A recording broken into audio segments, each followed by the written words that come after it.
BJP Yuva Morcha ಮುಖಂಡ ಪ್ರವೀಣ್ ನೆಟ್ಟಾರು ಹತ್ಯೆ ಅತ್ಯಂತ ಖಂಡನೀಯ. ಒಬ್ಬ ಲೋಕಸಭಾ ಸದಸ್ಯನಾಗಿ ಪೊಲೀಸರು ಗಂಭೀರತೆಯಿಂದ ತಮ್ಮ ಕೆಲಸಗಳನ್ನು ಮಾಡಬೇಕು ಅನ್ನೋದನ್ನ ನಾನು ಒಪ್ಪಿಕೊಳ್ತೇನೆ. ಸರ್ಕಾರ ದಿಟ್ಟ ಹೆಜ್ಜೆಯನ್ನ ಈಗಾಗಲೇ ಇಡಬೇಕಿತ್ತು ಎಂದು ಮಾಜಿ ಮುಖ್ಯಮಂತ್ರಿ ಹಾಗೂ ಕೇಂದ್ರ ಸಚಿವ ಡಿ.ವಿ. ಸದಾನಂದ ಗೌಡ ಅವರು ಮಂಗಳೂರಿನಲ್ಲಿ ಹೇಳಿಕೆಯನ್ನು ನೀಡಿದ್ದಾರೆ. ಪ್ರವೀಣ್ ನೆಟ್ಟಾರು ಮನೆಗೆ ಭೇಟಿ ಕೊಟ್ಟಂತಹ ಸಂದರ್ಭ ಬೇಸರವನ್ನ ಹೊರಹಾಕಿದ ಅವರು, ಸರ್ಕಾರ ಯಾಕೆ ದಿಟ್ಟ ಹೆಜ್ಜೆ ಇಡಲು ಹಿಂದೇಟು ಹಾಕ್ತಾ ಇದೆ ಅನ್ನೋ ಪ್ರಶ್ನೆ ಕಾರ್ಯಕರ್ತರಲ್ಲಿ ಇದೆ.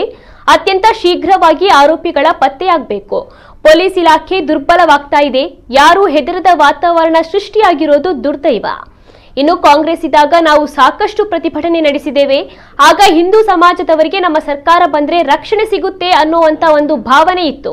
ಅದು ಕಡಿಮೆ ಆಗಿದೆ ಅನ್ನೋದಕ್ಕೆ ವ್ಯಕ್ತವಾಗ್ತಾ ಇರುವ ವಿರೋಧವೇ ಸಾಕ್ಷಿಯಾಗಿದೆ. ಪ್ರವೀಣ್ ಹತ್ಯೆ ಪ್ರಕರಣವನ್ನ ಎನ್ಐಎಗೆ ನೀಡಿರುವುದು ಉತ್ತಮ ಬೆಳವಣಿಗೆ. ಈ ಬಗ್ಗೆ ತ್ವರಿತ ತನಿಖೆ ನಡೆಸುವಂತೆ ಕೇಂದ್ರ ಗೃಹ ಸಚಿವರನ್ನ ಒತ್ತಾಯಿಸಲಾಗುತ್ತೆ. ಈ ಹಿಂದೆ ಎನ್ಐಎಗೆ ವಹಿಸಿದ ಪ್ರಕರಣಗಳು ತನಿಖೆಯಾಗಿಲ್ಲ ಅನ್ನುವಂತ ಒಂದು ಆರೋಪ ಕೂಡ ಇದೆ. ರಾಜ್ಯದಲ್ಲೂ ಎನ್ಐಎ ಕೇಂದ್ರ ಸ್ಥಾಪನೆಯಾಗಲಿದೆ. ರಾಜ್ಯದ ಕಚೇರಿ ಮಂಗಳೂರಿನಲ್ಲೇ ಆಗಲಿದೆ. ಈ ಸಂಬಂಧ ಕರ್ನಾಟಕದ ಸಂಸದರ ತಂಡ ಗೃಹ ಸಚಿವರನ್ನ ಭೇಟಿ ಮಾಡಲಿದ್ದೇವೆ ಅಂತ ಹೇಳಿದ್ರು.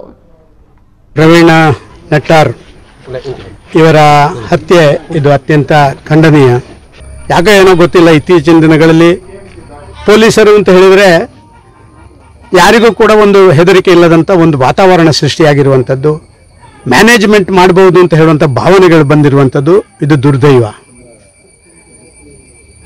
ಈ ಘಟನೆಯಂತೂ ನನಗೆ ತುಂಬ ನೋವು ತಂದಿದೆ. ಯಾಕೆಂತ ಹೇಳಿದರೆ ಒಬ್ಬ ಪ್ರಾಮಾಣಿಕ ಕಾರ್ಯಕರ್ತ ತನ್ನ ವ್ಯವಸ್ಥೆಗಳನ್ನು ತಾನೇ ನೋಡಿಕೊಂಡು ಸಾಮಾಜಿಕ ವ್ಯವಸ್ಥೆಯಲ್ಲಿ ತನ್ನನ್ನು ಜೋಡಣೆ ಮಾಡಿಕೊಳ್ಳುವಂಥ ಒಬ್ಬ ವ್ಯಕ್ತಿ, ಅವನ ದಿಢೀರ್ ಹತ್ಯೆ ನನಗೆ ಗೊತ್ತಿಲ್ಲ.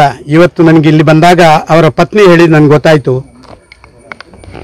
ಅವರಿಗೆ ಬೆದರಿಕೆಗಳು ಬರ್ತಾ ಇತ್ತು. ಅವರು ಪೊಲೀಸ್ ಸ್ಟೇಷನಲ್ಲಿ ಹೇಳಿದ್ದೇವೆ, ಆದರೂ ಪೊಲೀಸರು ಕಾರ್ಯಾಚರಣೆ ಮಾಡಲಿಲ್ಲ ಅಂತ ಹೇಳುವಂಥ ಮಾತನ್ನು ಅವರು ಉಲ್ಲೇಖ ಮಾಡಿದರು.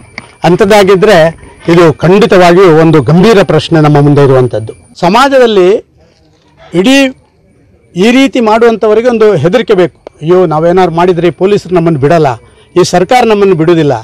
ಅತ್ಯಂತ ಶೀಘ್ರವಾಗಿ ಆರೋಪಿಗಳ ಪತ್ತೆ ಆಗಬೇಕು. ದೇಶದ ಯಾವುದೇ ಮೂಲೆಯಲ್ಲಿರಲಿ, ಜಗತ್ತಿನ ಯಾವುದೇ ಮೂಲೆಯಲ್ಲಿರಲಿ ಅವರನ್ನು ಹಿಡಿಯುವಂಥದ್ದು. ಇವತ್ತು ಕೇಳುವಂಥದ್ದು ಅವರ ಮನೆಯವರು ಇಷ್ಟೇ, ಎಲ್ಲ ನೀವು ಆದ ಮೇಲೆ ನೀವು ಬಂದು ಅದು ಮಾಡ್ತೇವೆ ಇದು ಮಾಡ್ತೀವಿ ಅಂತ ಹೇಳ್ತೀರಿ.